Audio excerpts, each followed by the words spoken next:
The clinking of her wine glass against the kitchen island was a familiar, almost comforting sound, except lately, that comfort had been replaced by a dull ache in my gut.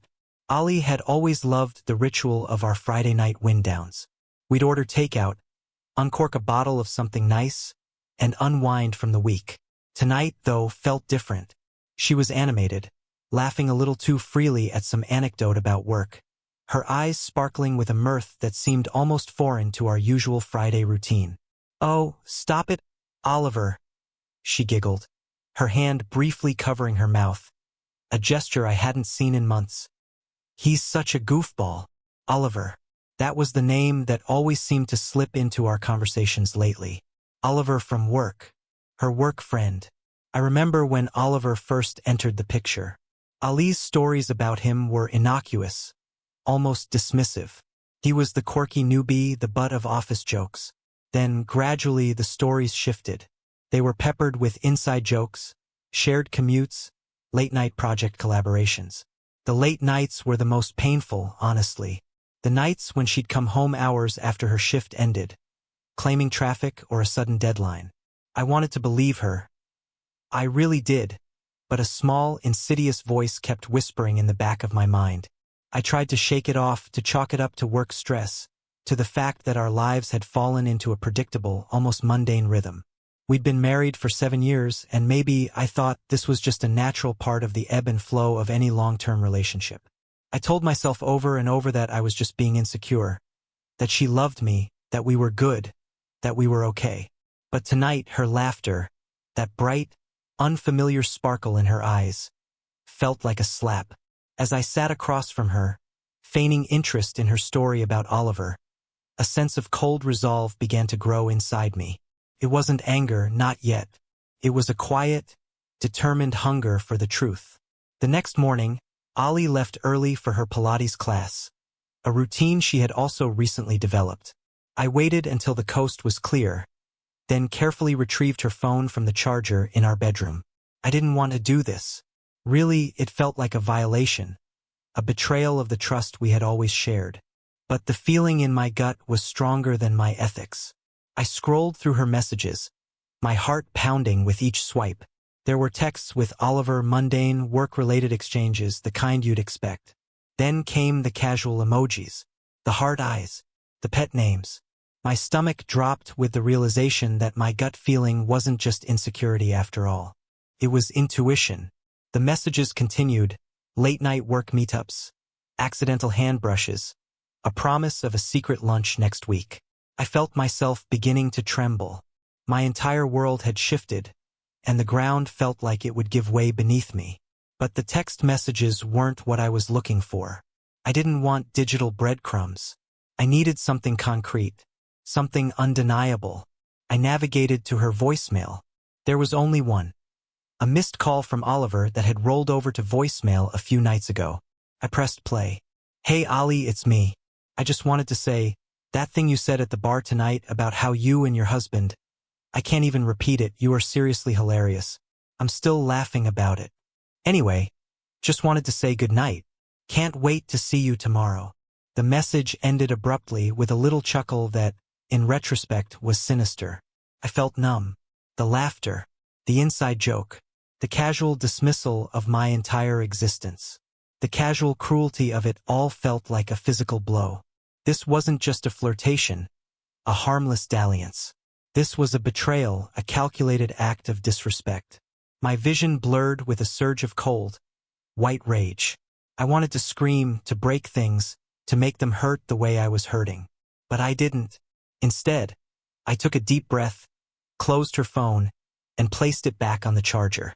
The revenge, I decided, wouldn't be a screaming match, a petty argument, or a broken window.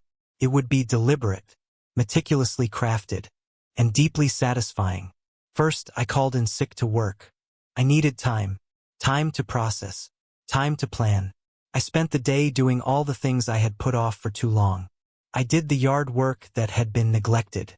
I organized the garage, all the mundane, everyday tasks that had been ignored while I was working hard. It was therapeutic. I went through all of the files on our computer. I meticulously cataloged every financial record, every asset, everything of value.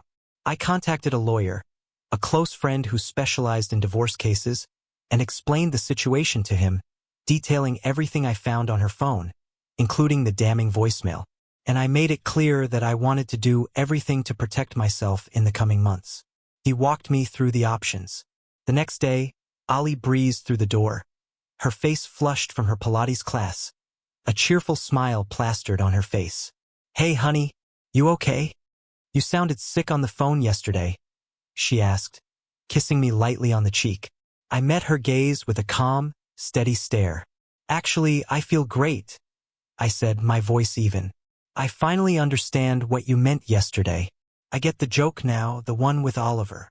Her smile faltered for a second, her eyes widening with what I knew was a combination of surprise and a twinge of guilt. What are you talking about?" she stammered, her voice losing its confident edge. I held up her phone. "This?" I said simply, pressing play on Oliver's voicemail. The air in the room became thick, suffocating. I watched as the color drained from her face, the familiar sparkle in her eyes replaced with a look of abject terror.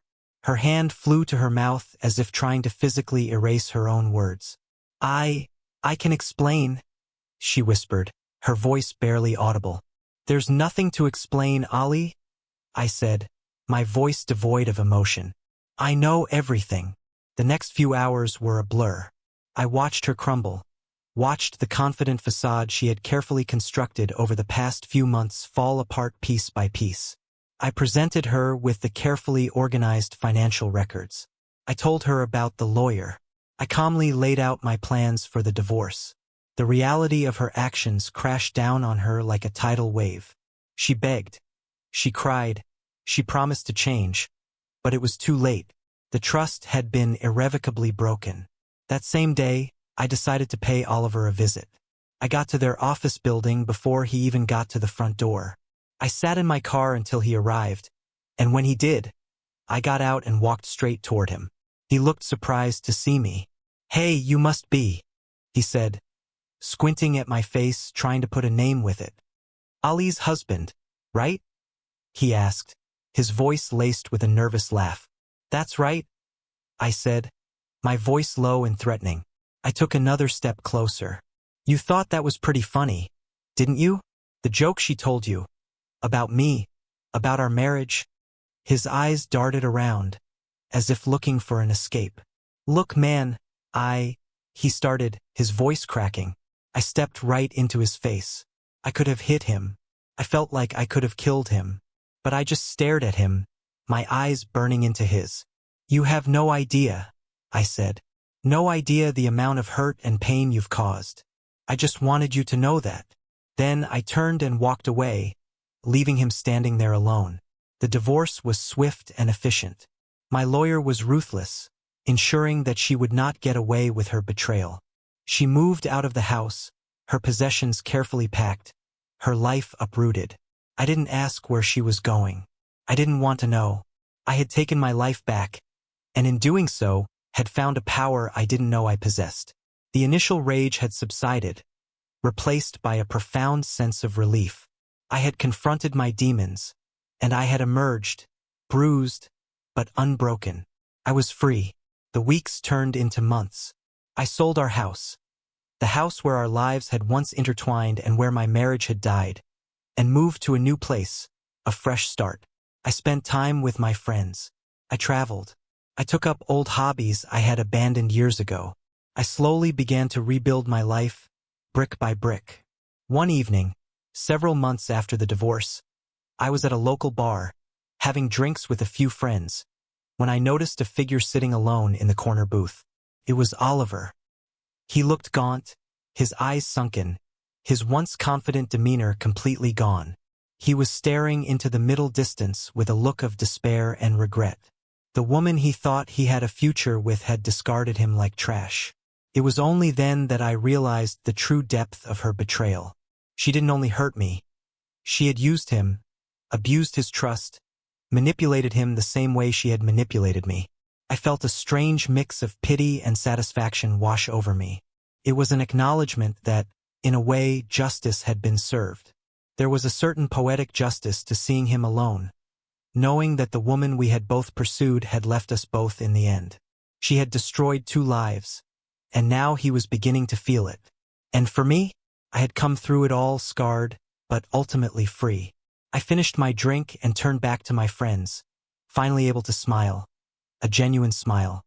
One that had nothing to do with jokes or games and everything to do with finally moving on. I knew that there were still wounds that would take time to heal, but I was confident that I would heal. I had survived, and that was more than enough.